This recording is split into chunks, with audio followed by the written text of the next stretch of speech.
What's up, guys?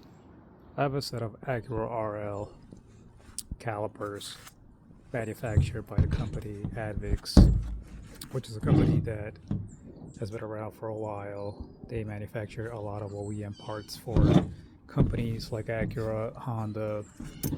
They've been around for a while. The reason why I'm showing these is because I was planning on having them install in this car over here, which I'll show you in a bit. But just to give you a little bit of background on these calipers, these are the RL calipers. They came in 96 through 2005 Acura RL front calipers, of course. These are 4-piston staggered style, which a lot of the 4-piston calipers are. They're staggered, which essentially means that they're different. The pistons themselves are different sizes. So the leading piston is always going to be a little smaller than the first.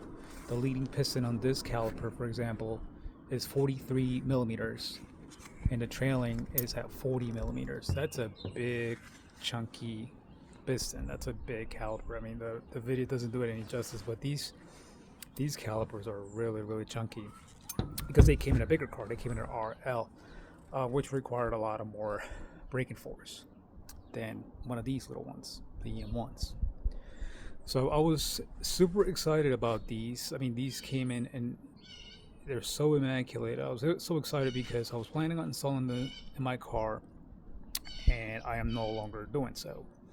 I had everything lined up to have them completely refurbished. I bought all the accessories, all the boots, all the gaskets, even the bleeder valves are going to get pulled out of this. Everything was going to be completely replaced. I was going to have them sent out and get powder coated. Was debating between either a yellow or a blue to match this EM1, the Electro Blue Pearl. I was even going to swap out the bolts to connect the whole the caliper together. I mean, everything was going to be a complete rehab on these, and I'm no longer, because upon doing a lot more research, I realized that it obviously is going to require a lot to have them fit in here. Not with these wheels, of course. I have different wheels for these. These came with, I don't even know what's in here. This is going to get all swapped out. The rotors, I think this looks like an 11-inch. Probably they did a Mini Cooper upgrade on these, probably like 280 millimeter. It looks like a CRV caliper in here. I'm not really sure what's in here. I haven't pulled this out yet. So it would take a little more to swap these into this car in terms of adding a way bigger caliper, which I'm looking at now at least a 13-inch out of a 350Z, which would have to be re-drilled because those obviously only came in a 5 lug, so this is a 4x100, so I would have to have them re-drilled.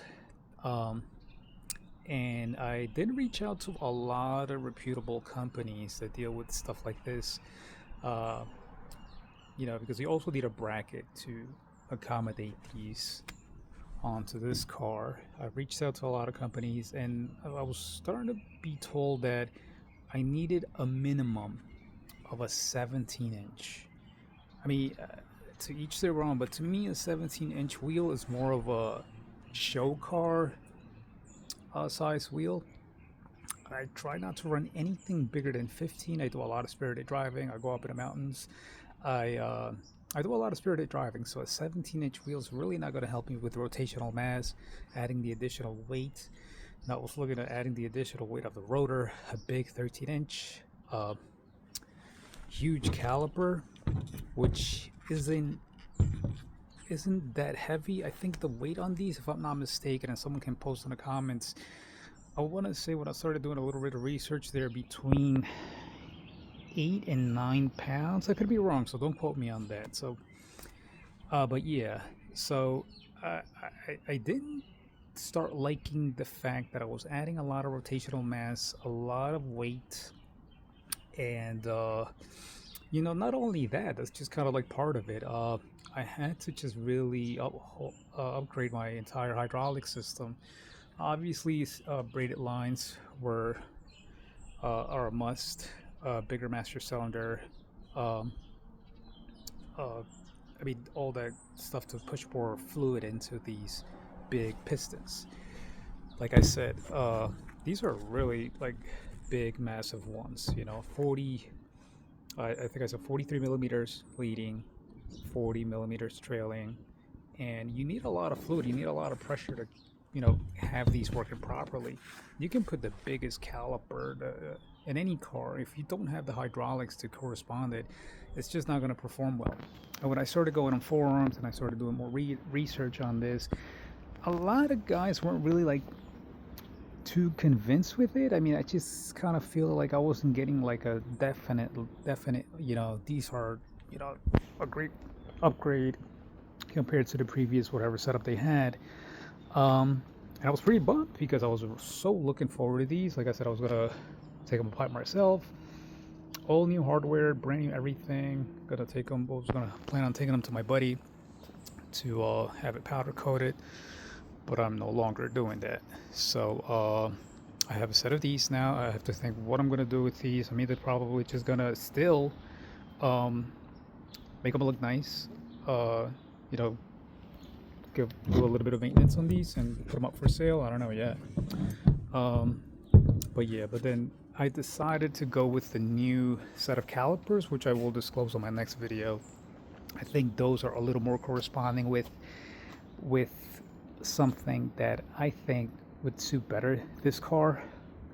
Something along the lines of a spoon caliper. It's not going to be a spoon caliper, but the piston sizes are going to be a little a lot smaller than these. So I believe on the new calipers that I found, the leading were at 40 and the trailing were at 37 or 38. So a little smaller than these, not by a whole lot, but that's going to make a difference in terms of braking and not getting the mushiness. And I would still have to upgrade my master cylinder to at least a 1-inch Integra Type R 1-inch OEM, and that's going to help a lot.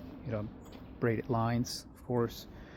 But yeah, this is just a video to show you, give you a little more information about these. I'm not discouraging anyone from doing these. I think like at one point I was really all for it. Like I said, I had everything ordered. I was super excited. I was even going to leave the Acura logo on it. I know a lot of guys, what they do is they shave them off.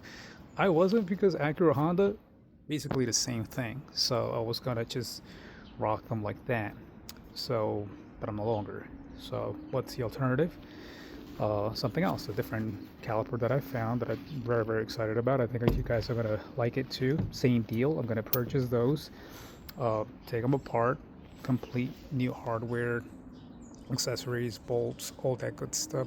So they go to get powder coated, and they're gonna go on these because I like to do things a little bit different. I know a lot of guys get the spoons, get the old, and I don't know, like to each their own. But to me, those are more like designer parts, and I have those too on certain cars, but I want to at times do things a little different and show what the possibilities are as far as like different options. Like I was even doing research of people using Lotus calipers on these, and Hyundai Genesis on these, and of course you guys probably know also the TL Type S calipers also. But some I mean, most of these require brackets, which are already available for these. Like the mounting points on these are totally different than the ones for this vehicle, so you obviously need to run brackets. There's absolutely no way to mount these without brackets, which are thankfully already manufactured for us. And also, as far as like running bigger wheels, there's no way I would be able to fit those big chunky RL calipers in here. No way. I know for a fact, and I'll say that you can absolutely run the Willwoods with a stock EM1 wheel. It will clear. You could probably slide a credit card in between the caliper and the spoke, but it will definitely fit. Anything other than that, I don't have any personal experience. I don't know if the spoons will, I highly doubt the spoons will clear EM1 wheels, but these are definitely not going to clear anything. 15-inch, forget it. 16, Highly doubt it. Like I said, when I reached out to these companies, they suggested 17-inch and up, which I'm definitely not doing. Plus the big 13-inch rotor, definitely not a plus. I can go with a Mini Cooper 280 millimeter 11 inch. That's fine. But anything more than that, it's just too much weight added for my style. I mean, like I said, I like to do a lot of spirited driving and all that good stuff. So let me know what you guys think in the comments. I already, I have this pair of Acura RL, super clean. I mean, if for someone who didn't really want to go through the trouble of taking them apart, you could probably just get away with just mounting them as is. But I wasn't. So, and with the next set of calipers that I get, I'll take them apart too. Alright guys, so stay tuned for the next one. I'm going to tell you what I'll be revealing, which calipers I decided to go with, and it's such a shame that it's not going to be these, because I really like how these look aesthetically, but I also have to think about functionality. Alright guys, catch you on the next one.